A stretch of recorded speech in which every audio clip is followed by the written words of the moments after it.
মারামারি করতে ভালোবাসে, যে মারামারি করাকে নিজের ক্রেডিট মনে করে, যে অমুককে মেরে আসছি, অমুককে মারতে যাব। আসসালামু আলাইকুম ওয়া রাহমাতুল্লাহি ওয়া বারাকাতুহু। ইন্নাল হামদুলিল্লাহ নাহমাদুহু ওয়া নাস্তাঈনুহু ওয়া নাস্তাগফিরুহু ونعوذ بالله من شرور أنفسنا ومن سيئات أعمالنا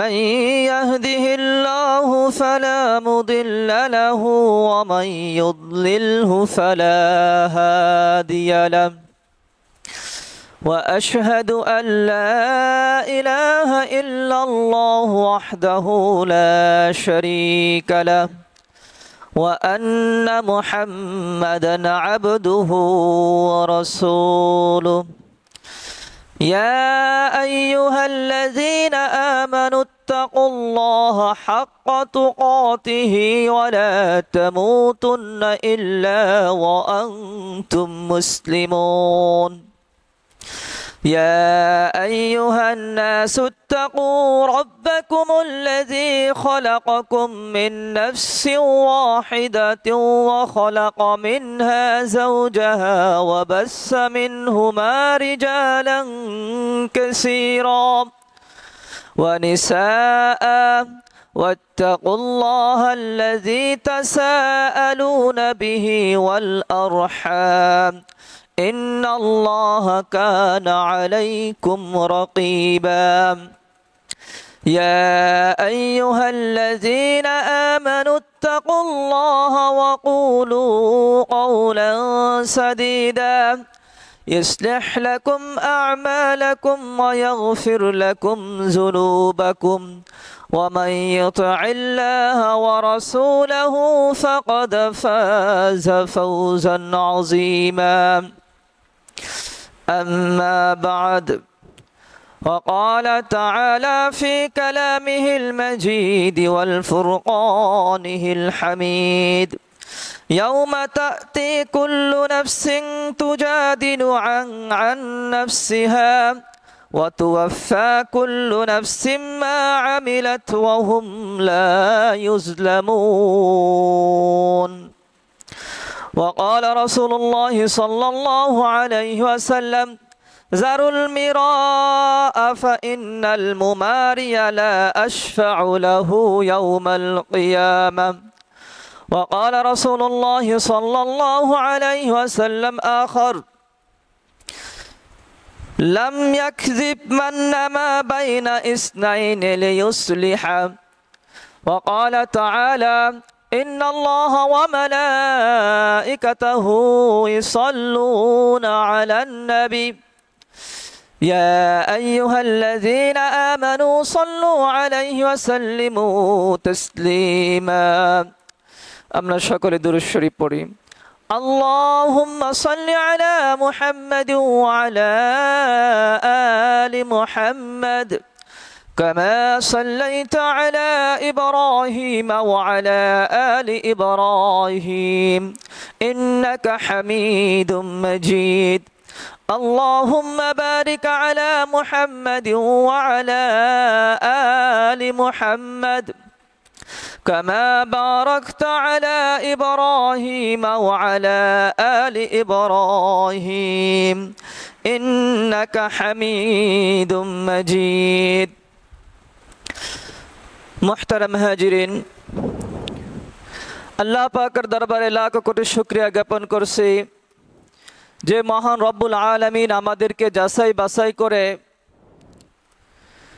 সপ্তাহের মধ্যে একটি উত্তম দিন জুমার দিন আগে ভাগে মসজিদে আসার বসার কিছু কথা বলার ও শোনার তৌফিক নায়েত করেছেন। এই জন্য আমরা দিল থেকে শুকরিয়া আদায় করি আলহামদুলিল্লাহ। সম্মানিত নামাজি ভাইরা, আজকে আমাদের আলোচ্য বিষয় হলো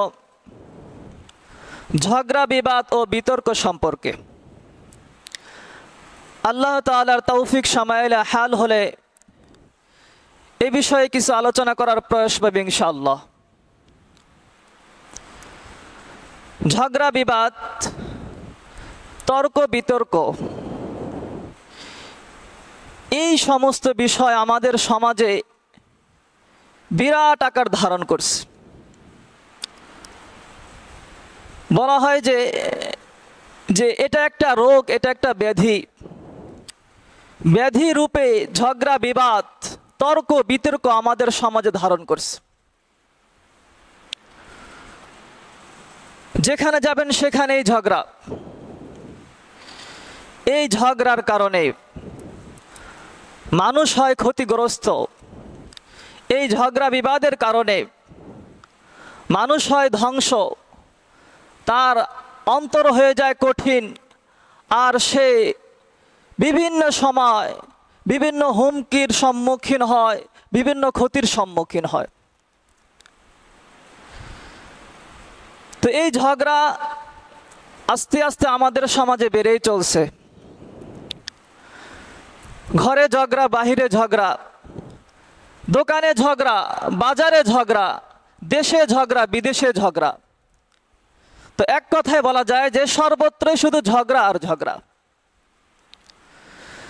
সাধারণ থেকে সাধারণ বিষয়, ছোট থেকে ছোট বিষয়, হালকা পাতলা বিষয় নিয়ে আমরা ঝগড়াঝাটি শুরু করে দিই। গরু ক্ষেত খেয়ে ফেলেছে, তো এই বিষয়টা নিয়ে ঝগড়া করে এমনও হয় যে মানুষ মারা যায়। সামান্য 5-10 টাকা নিয়ে মানুষ ঝগড়া করে। আধা হাত জমি নিয়ে মানুষ ঝগড়া করে। গাছের ফসল নিয়ে মানুষ ঝগড়া করে। গাছের ফল নিয়ে মানুষ ঝগড়া করে। ক্ষেতের ফসল নিয়ে মানুষ ঝগড়া করে। তো সাধারণ থেকে সাধারণ বিষয় নিয়ে মানুষ ঝগড়ায় লিপ্ত হয়ে যায়। লুডো খেলায় হার জিত নিয়ে মানুষ ঝগড়া করে। ক্রিকেট, ফুটবল খেলায় মানুষ ঝগড়া করে। তো সাধারণ থেকে সাধারণ বিষয় নিয়ে মানুষ ঝগড়া করে। এমনকি মসজিদে এসেও মানুষ ঝগড়ায় লিপ্ত হয়ে যায়। মসজিদে এসেও মানুষ ঝগড়ায় লিপ্ত হয়ে যায়। তো এই ঝগড়ার ভয়াবহতা অনেক খারাপ, অনেক খারাপ। এই ঝগড়া থেকে বাঁচতে হলে কোরআন হাদিস সম্পর্কে আমাদেরকে ভালোভাবে জানতে হবে। যদি আমাদের মধ্যে দিন থাকে, কোরআন হাদিসে যদি জ্ঞান থাকে, তাহলে আমরা এই বিষয় থেকে বিরত থাকতে পারবো। না হলে আমরা আইয়ামে জাহিলিয়াতের লোক যেরকম তারা যেমন ছিলেন ওই রকমই আমরা হয়ে যাব। তাদের মতো ঝগড়ায় আমরা লিপ্ত হয়ে যাব আস্তে আস্তে। তো এই ঝগড়ার কারণে মানুষ অনেক ক্ষতির সম্মুখীন হয়। বিভিন্ন জায়গায় মানুষ তুচ্ছ থেকে তুচ্ছ বিষয় নিয়ে মানুষ ঝগড়া করে। পত্র পত্রিকা খুললে দেখা যায় যে মানুষ সাধারণ থেকে সাধারণ বিষয় নিয়ে ঝগড়ায় লিপ্ত হয়ে যায়। এখন তো পত্র পত্রিকারও দরকার হয় না। ফেসবুক খুললেই দেখা যায় যে মানুষ সাধারণ বিষয় নিয়ে ঝগড়া করতেছে। হানাহানি, কাটাকাটি, মারামারি, এমনকি হত্যা পর্যন্ত হইতেছে সাধারণ থেকে সাধারণ বিষয়। তো এই জন্য এই ঝগড়া থেকে আমাদেরকে বেঁচে থাকতে হবে। মানুষ যখন একসাথে থাকে তো এদের মধ্যে মিল মোহাব্বত, ভালোবাসা এটা থাকা দরকার। আর যখন মানুষের মধ্যে মিল মোহাব্বত থাকবে, ভালোবাসা থাকবে, তখন বোঝা যাবে যে এখানে আল্লাহ তাআলার রহমত আছে। এটা আল্লাহ তাআলার বিরাট একটা নিয়ামত যে মানুষ সবাই একসাথে মিলেমিশে বসবাস করতেছে। এটা আল্লাহ তাআলার এক বিরাট নিয়ামত। কারণ মানুষ সামাজিক জীব, মানুষ একাকী বসবাস করতে পারে না। মানুষের জন্য পরিবার দরকার, সমাজ দরকার, বাজার দরকার, রাষ্ট্র দরকার, আত্মীয় স্বজন দরকার, প্রতিবেশী দরকার। অর্থাৎ এই সমস্ত বিষয় প্রত্যেকটা মানুষের জন্য জরুরি। প্রত্যেকটা মানুষের জন্য এটা জরুরি।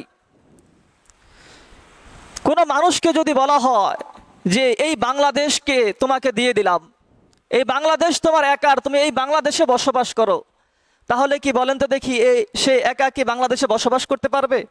পারবে না। কোশ্চেন কালেও সম্ভব না। কারণ মানুষ একাকী বসবাস করতে পারে না।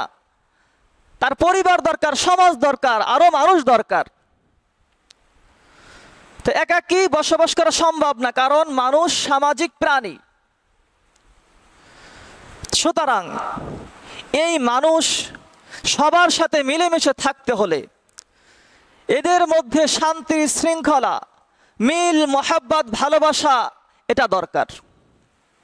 একসাথে শান্তিতে থাকতে হলে এদের মাঝে ভালোবাসা দরকার, মহাব্বত দরকার, সৌহার্দ্য দরকার। যদি এগুলো মানুষের মধ্যে না থাকে, যদি মানুষ ঝগড়াঝাটিতে লিপ্ত হয়ে যায়, খুন খারাপি করে, মারামারি করে, রক্তপাত করে, তাহলে কশ্চিন কালে এদের মধ্যে শান্তি আসবে না। যদি মানুষ ঝগড়ায় লিপ্ত হয়ে যায়, যদি তারা মারামারি করে, রক্তপাত করে, কশ্চিন কালে এদের মধ্যে শান্তি আসবে না। যার জ্বলন্ত প্রমাণ হলো যে রাসূলুল্লাহ সাল্লাল্লাহু আলাইহি সাল্লাম এই পৃথিবীতে আসার আগে এই পৃথিবীর অবস্থা কেমন ছিল, আইয়ামে জাহিলিয়াতের লোকেরা তারা কিভাবে বসবাস করত। তাদের অবস্থা ছিল এরকম যে তারা সাধারণ থেকে সাধারণ বিষয় নিয়ে এমনভাবে ঝগড়ায় লিপ্ত হয়েছে, এই ঝগড়া বংশ পরম্পরায় শুধু চলতেই আছে। আমার দাদা ঝগড়া করেছে, তার দাদা ঝগড়া করেছে, তো এভাবে ঝগড়া করতে করতে করতে করতে বংশ পরম্পরা চলে আসতেছে, কিন্তু তাদের ঝগড়া আর বন্ধ হয় নাই, তাদের ঝগড়া আর বন্ধ হয় নাই।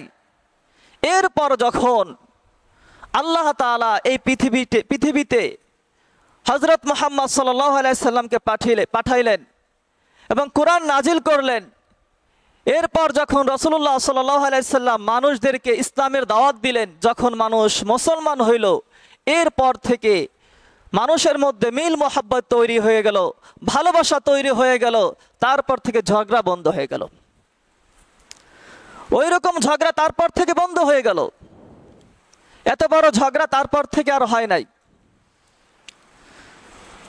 যে বংশ পরম্পরা ঝগড়া চলে আসতেছে, ওই ঝগড়া ওইখানেই শেষ।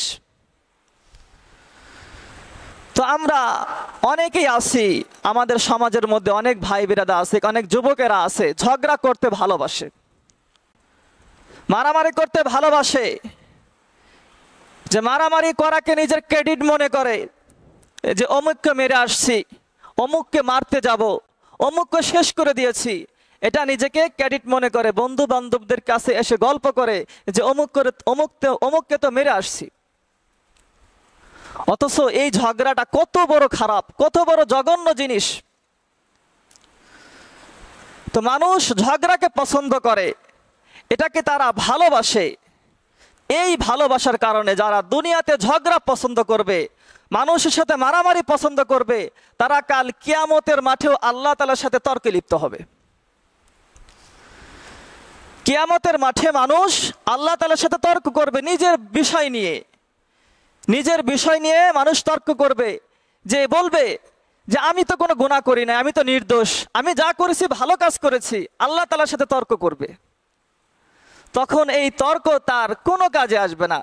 যত যুক্তি সে দিক না কেন, যত ধরনের বানোয়াট কথাই সে বলুক না কেন, আল্লাহ তাআলার কাছে তো সব প্রমাণ আছে যে তুমি কোন সময় কি কাজ করেছো। তুমি রাত্রির অন্ধকারে কার ক্ষতি করেছো, তুমি রাত্রির অন্ধকারে মোবাইলে কি কি দেখেছো, তুমি রাত্রির অন্ধকারে কার ধ্বংস করেছো, কাকে মেরেছো, এই সমস্ত ভিডিও ফুটেজ আল্লাহ তাআলার কাছে আছে। সব কিছুই আল্লাহ তাআলার কাছে আছে। আরে বলা হয়েছে যে অন্ধকার রাত্রিতে ছোট্ট পিপিলিকা, কালো ছোট্ট পিপিলিকা, এই যে পিপিলিকা অন্ধকার রাত্রিতে যে চলে, এই চলার পায়ে, তার পায়ের যে আওয়াজ আছে, এই পায়ের আওয়াজ এবং তাকে দেখা, সবকিছু আল্লাহ তাআলা দেখেন। ছোট্ট কালো পিপিলিকা সে অন্ধকার রাত্রিতে চলতেছে, তার পায়ের শব্দ এবং তাকে যে দেখা, সে যে চলতেছে, এটা আল্লাহ তাআলা খবর রাখেন। তাহলে আমরা মানুষ যতই আমরা অন্ধকারে গুনাহ করি না কেন, যতই আমরা অন্ধকারে অপরাধ করি না কেন, আল্লাহ তাআলার কাছে সব ভিডিও ফুটেজ আছে। যখন আমরা অস্বীকার করব, আল্লাহ তাআলা সাথে সাথে দেখিয়ে দিবেন, এই যে তুমি তো এই কাজটা করেছো। পাশাপাশি আমার যে অঙ্গ প্রত্যঙ্গ আছে, এই অঙ্গ প্রত্যঙ্গ যখন সাক্ষী দিবে, তখন তো আমার আর কোনো কিছুর বলা থাকবে না। যখন আমার হাত যখন সাক্ষী দিবে যে এই হাত দ্বারা সে ওই কাজটা করেছে, তখন তো আমার আর অস্বীকারের কোনো সুযোগ থাকবে না। তো বলতেছিলাম তারা তখন আল্লাহ তাআলার সাথে বিতর্ক করবে, অস্বীকার করতে চাবে, যার বর্ণনা আল্লাহ তাআলা নিজেই বলে দিয়েছেন। যে কোরআনে কারীমের মধ্যে আল্লাহ তাআলা বলেন, ইয়াউমা তা'তি কুল্লু নাফসিন তুজাদিলু আন নাফসিহা ওয়া তুওয়াফফা কুল্লু নাফসিন মা আমিলাত ওয়া হুম লা ইউজলামুন। যে তুমি স্মরণ করো সেই দিনের কথা, যেদিন প্রত্যেকটা ব্যক্তি তার নিজের পক্ষে যুক্তির প্রমাণ সে উপস্থিত করবে, প্রমাণ পেশ করবে যে আমি তো অপরাধ করি নাই। এবং আরো বলা হয়েছে যে প্রত্যেকটা মানুষ সে যা কিছু করবে প্রত্যেকটা বিষয়ের হিসাব পুঙ্খানুপুঙ্খানুভাবে দেওয়া হবে। সে যদি ভালো কাজ করে, যাররা থেকে যাররা পরিমাণ ভালো কাজ করে তারও হিসাব হবে, সে যদি খারাপ কাজ করে তাহলে তারও হিসাব হবে। এবং কোনো ব্যক্তির উপর আল্লাহ তাআলা জুলুম করবেন না। ওয়াহুম লা ইউজলামুন, আল্লাহ তাআলা কারো উপর তাদের কারোর উপর জুলুম করবেন না। তো অর্থাৎ তো মানুষ কাল কিয়ামতের মাঠে নিজেকে নির্দোষ স্বীকার করবে, আল্লাহ তাআলার সাথে তর্ক করবে। তো বলতেছিলাম যারা দুনিয়ায় তর্ক করে, যারা দুনিয়ায় ঝগড়া বিবাদে লিপ্ত হয়, তারা কাল কিয়ামতের মাঠে আল্লাহ তাআলার সাথেও ঝগড়া বিবাদে লিপ্ত হবে। তো এই ঝগড়া বিবাদ যারা করে তাদের কপালে হেদায়েত কিন্তু জোটে না, তাদের কপালে হেদায়েত জোটে না। যে সমস্ত লোকেরা ঝগড়া বিবাদে লিপ্ত হয় সাধারণত তাদের কপালে হেদায়েত জোটে না। হাদিসের কথা, হাদিসের মধ্যে আসছে, হযরত উমামা রাদিয়াল্লাহু তাআলা আনহু থেকে বর্ণিত, যখন আল্লাহ তাআলা কাউকে হেদায়েত দান করেন, হেদায়েত দান করার পর সেই ব্যক্তি যদি ঝগড়ায় লিপ্ত হয়, সেই ব্যক্তি যদি ঝগড়ায় লিপ্ত হয় তাহলে সে পথভ্রষ্ট, তার কপালে হেদায়েত নাই, সে কেমন যেন ধ্বংস হয়ে গেল। আল্লাহ তাআলা তাকে হেদায়েত দান করছে, তারপরেও সে ঝগড়ায় লিপ্ত হয়েছে, তার মানে বুঝতে হবে সে ঝগড়া প্রেমী, ঝগড়াকে সে ভালোবাসে, আর সে পথভ্রষ্ট। আর তার কপালে কখনো সাময়িক সময়ের জন্য হোক বা চিরস্থায়ীর জন্য হোক, স্বাভাবিকভাবে সাধারণভাবে তার কপালে হেদায়েত জোটে না, সাধারণভাবে তার কপালে হেদায়েত জোটে না। যখন কোনো মানুষ সত্যের উপর থাকবে, যখন কোনো মানুষ ন্যায়ের উপর থাকবে, ন্যায়ের উপর থাকার পর সে যদি ঝগড়া থেকে বিরত থাকে তাহলে আল্লাহ তাআলা তাকে অনেক সওয়াবের অধিকারী করবেন। আমি ন্যায়ের উপর আছি, আমি সত্যের উপর আছি, আমার সাথে একজন ঝগড়া করতে আসতেছে, কিন্তু আমি ন্যায়ের উপর থাকা সত্ত্বেও আমি হক কথা সেখানে বললাম না। আমি ন্যায়ের উপর থাকা সত্ত্বেও, সত্যের উপর থাকা সত্ত্বেও আমি সেখান থেকে চলে আসলাম, ঝগড়া পরিহার করলাম, তাহলে আমার আমল নামায় অনেক সওয়াব চলে আসবে। বাহ্যিকভাবে দেখা যাবে যে আমি তার সাথে ঠকে গেলাম, আমি তার কথার জবাব দিলাম না, আমি ঠকে গেলাম, কিন্তু না, আমি ঠকলাম না, আমি অবশ্য জিতে গেলাম, আমি জিতে গেলাম। হাদিসের মধ্যে আসছে, হযরত আবু উমামা রাদিয়াল্লাহু তাআলা থেকে বর্ণিত, রাসূলুল্লাহ সাল্লাল্লাহু আলাইহি সাল্লাম বলেন, যে ব্যক্তি মানুষের সাথে ঝগড়া করাকে পরিহার করে, ঝগড়া থেকে বিরত থাকে, আমি তার জন্য জান্নাতের বেষ্টনীর মধ্যে একটা ঘরের জিম্মাদারি নিলাম। আমি তার জন্য জান্নাতের বেষ্টনীর মধ্যে একটা ঘরের জিম্মাদারি নিলাম। আরো বলা হয়েছে, যে ব্যক্তি তামাশার ছলেও মিথ্যাকে পরিহার করে, আমি তার জন্য জান্নাতের মধ্যখানে একটা ঘরের জিম্মাদারি নিলাম। অর্থাৎ তার জান্নাতের মধ্যখানে একটা ঘর হবে, সেই ঘরের জিম্মাদার আমি, তাকে ঘর আমি দেব। রাসূলুল্লাহ সাল্লাল্লাহু আলাইহি সাল্লাম আরো বলেন, যে ব্যক্তি তার চরিত্রকে সৌন্দর্য মণ্ডিত করে, চরিত্রকে ভালো করে, জান্নাতের সর্বোচ্চ স্থানে তার ঘর নির্মাণ করা হবে, জান্নাতের সর্বোচ্চ স্থানে তার ঘর নির্মাণ করা হবে। তো রাসূলুল্লাহ সাল্লাল্লাহু আলাইহি সাল্লাম এখানে তিনবার বলছেন যে তার ঘরের জিম্মাদারি আমি নেব। এখানে রাসূলুল্লাহ সাল্লাল্লাহু আলাইহি সাল্লাম নিজের থেকে কথা বলেন নাই, বরং আল্লাহ তাআলার কাছ থেকে অনুমতি পেয়েই কিন্তু এই কথা বলছেন। তিনি আল্লাহ তাআলার কাছ থেকে গ্যারান্টি নিয়ে আসছেন, নিশ্চিত হয়ে আসছেন। নিশ্চিত হয়ে আসার পরে তিনি কথা বলছেন, যে ব্যক্তি ঝগড়া থেকে বিরত থাকবে জান্নাতে তার জন্য একটা ঘর হবে, আর সেই ঘরের জিম্মাদার হলো রাসূলুল্লাহ সাল্লাল্লাহু আলাইহি সাল্লাম। তো এই জন্য প্রত্যেকটা মানুষের জন্য জরুরি হলো ঝগড়া থেকে বিরত থাকা, ঝগড়া থেকে বিরত থাকা, অহেতুক তর্ক বিতর্ক থেকে বিরত থাকা। যদি আমি কোনো অপরাধ করি, যদি কোনো আমি অপরাধ করেও থাকি, তাহলে সেই অপরাধ স্বীকার করা যে ভাই আমি অপরাধ করছি, আমার ভুল হয়েছে, আমাকে মাফ করে দেন, এটা স্বীকার করা। কিন্তু আমাদের সমাজের অবস্থা হলো, যদি কেউ অপরাধ করে স্বীকার তো করেই না, বরংস সে কথা বলে যে আমি তো ওই জায়গায় ছিলামই না। অথচ দেখা যায় যে ভিডিও ফুটেজে, সিসি ক্যামেরা দেখা যায় সেই অপরাধটা করছে, অথচ সে অস্বীকার করে যে আমি তো সেখানে ছিলামই না, আমি তো ওই দিন বাড়িতেই ছিলাম না, আমি তো তখন ঢাকায় ছিলাম বা অন্য জায়গায় ছিলাম।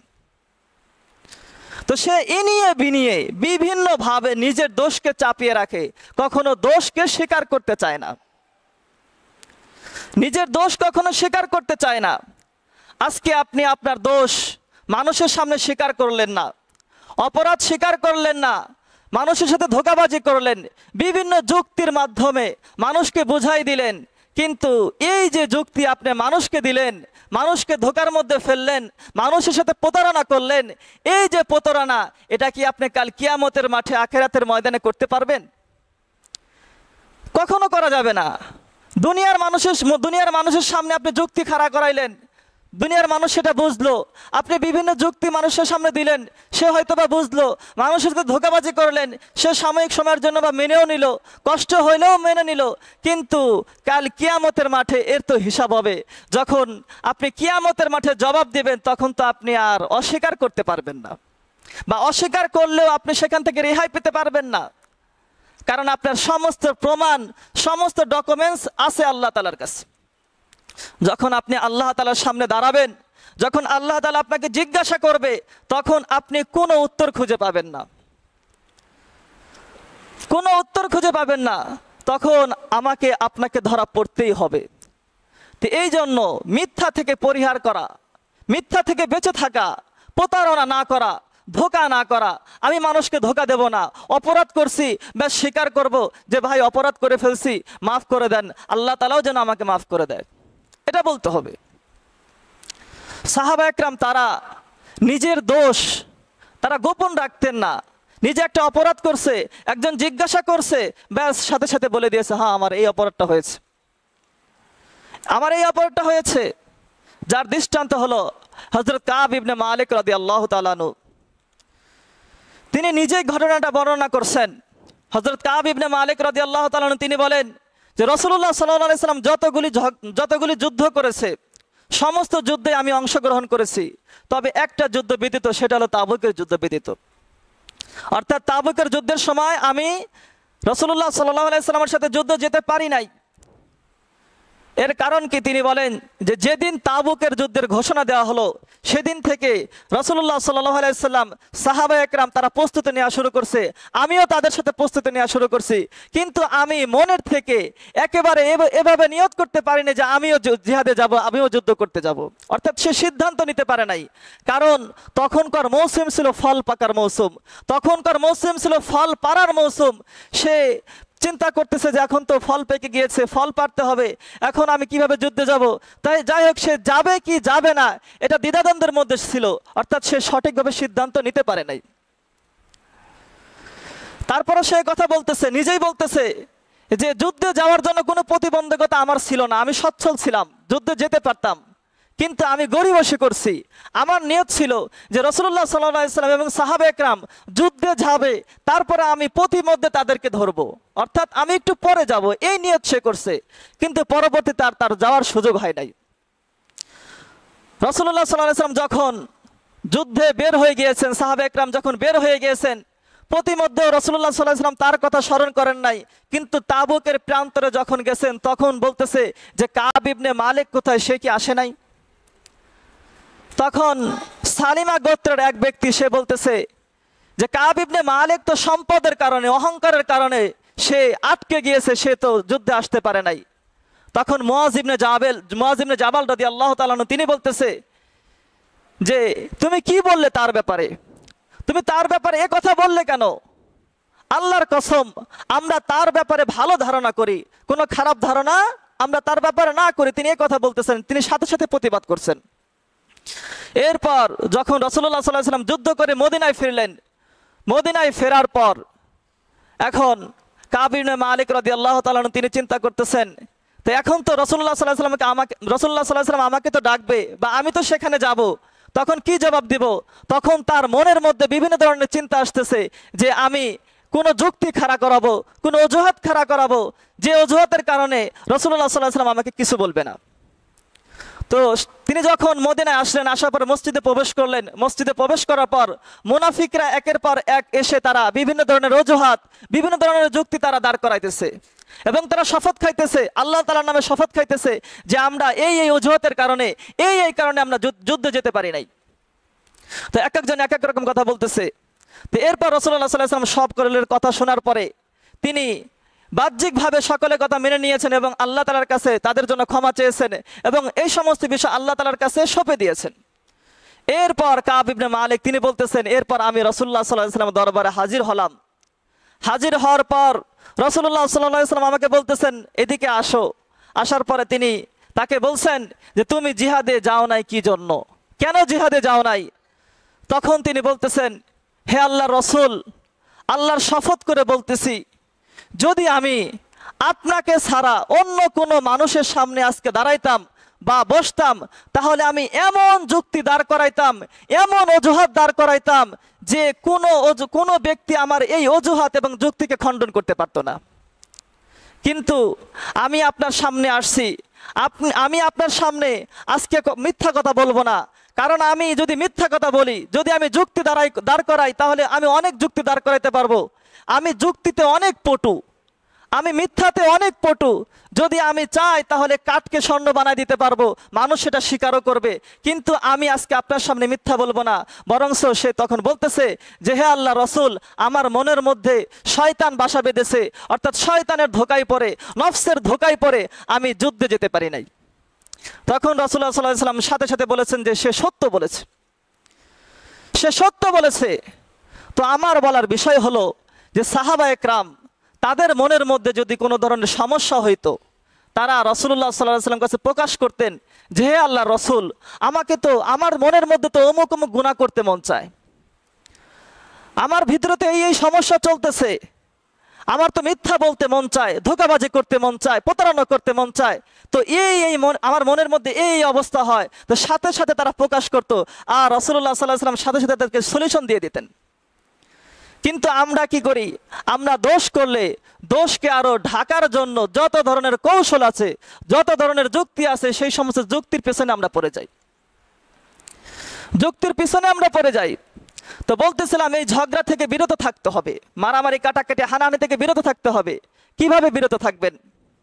ঝগড়া থেকে বিরত থাকার উপায় হলো, যখন কোনো ব্যক্তি ঝগড়া করবে, দুই পক্ষ যখন ঝগড়া করবে, তখন যদি এক পক্ষ চিন্তা করে যে আমি তার সাথে ঝগড়া করব না, আমার সাথে একজন ঝগড়া করতে আসতেছে, আমি তার সাথে ঝগড়া করব না, কুকুর আমার পায়ে কামড় দিয়েছে, আমি কুকুরের পায়ে কামড় দেব না, কারণ এটা বুদ্ধিমানের কাজ না। কুকুর কামড় দিয়েছে, মানুষ কুকুরের পায়ে কামড় দিতে পারে না। তো এক ব্যক্তি আমার সাথে ঝগড়া করতে আসতেছে বা ঝগড়া করতেছে, আমি সেখান থেকে চলে যাব। যখন আমি সেখান থেকে চলে যাব, তখন কিন্তু ওই ব্যক্তি আর একাকী ঝগড়া করতে পারবে না, একাকী ঝগড়া করতে পারবে না। কারণ কার সাথে ঝগড়া করবে? তার বিপক্ষ দল বা বিপক্ষ লোক তো সে চলে গিয়েছে। হয়তোবা সে কিছুক্ষণ একা একা বক বক করবে, গালিগালাজ করবে, তারপর একাই সে চুপ হয়ে যাবে।